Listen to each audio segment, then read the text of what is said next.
Hello student, स्वागत है मेरे यूट्यूब चैनल स्टडी के अड्डा में। आज की वीडियो में पंचलाइट कहानी का सारांश पढ़ने वाले हैं।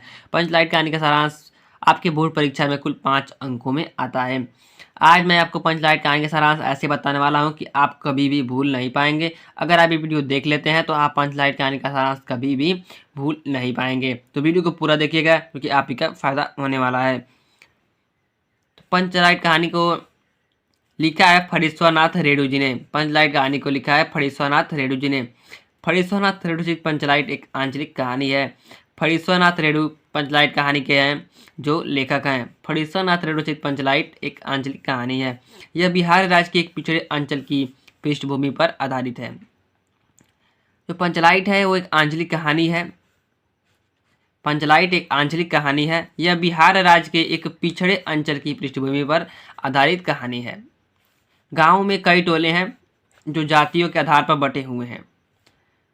हर एक जात की अपनी अलग पंचायत है जिसमें दरी, जाजिम और सतरंजी और पेट्रोमैक्स है। एक गांव है जिसमें कई टोले हैं और सभी जाति के आधार पर बटे हुए हैं और जितनी भी जातियां हैं उनकी अलग अलग पंचायत है। जितनी भी जातियां हैं उनकी अलग अलग पंचायत है।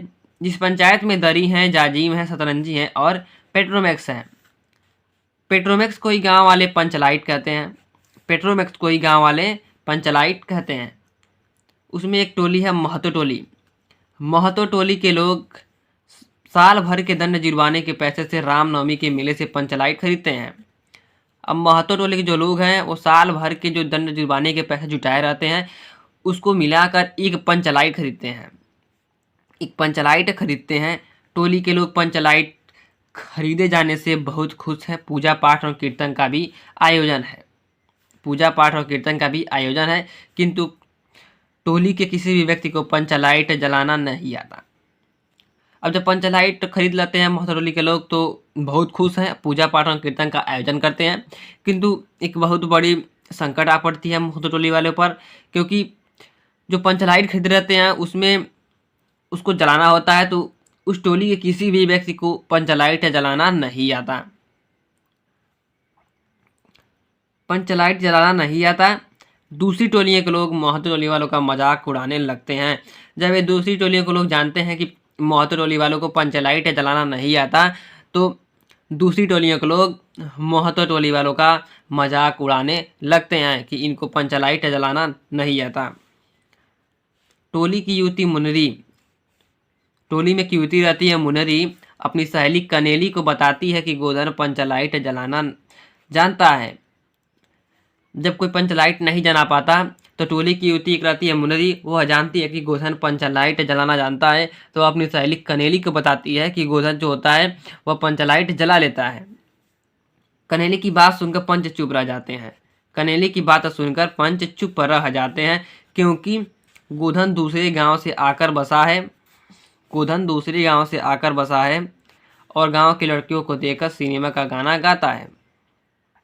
अब कनेली जाती है और पंचों से बात कहती है, लेकिन जब पंच ये बात सुनते हैं कि गोधन पंचलाइट जलाना जानता है तो ये चुप रह जाते हैं, क्योंकि जो गोधन होता है दूसरे गांव से आकर बसा होता है और गांव की लड़कियों को देखकर सिनेमा का गाना गाता है, इसलिए उसका हुक्का पानी बंद है।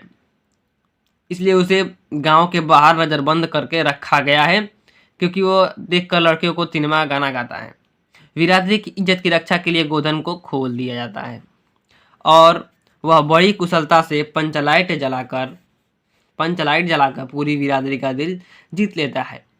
जब महतो टोली वाले देखते हैं कि इसके अलावा और कोई विकल्प नहीं है, अगर गोधन को नहीं खोलेंगे तो उनका पंचलाइट नहीं जलेगा, इसलिए अपनी बिरादरी की रक्षा के लिए महतो टोली वाले गोधन को आज़ाद कर देते हैं, खोल देते हैं ताकि पंचलाइट को जलाया जा सके। जब गोधन को आज़ाद कर दिया जाता है तो गोधन कुशलता पूर्वक पंचलाइट को जला देता है और पूरी बिरादरी का दिल जीत लेता है। तो आशा करते हैं कि आपको पंचलाइट कहानी बिल्कुल पूरी तरह से याद हो गई होगी। तो आज की वीडियो में इतना ही। अगर आप चैनल पर नए हैं चैनल सब्सक्राइब कर दीजिएगा। मिलते हैं अगले वीडियो में, तब तक के लिए धन्यवाद।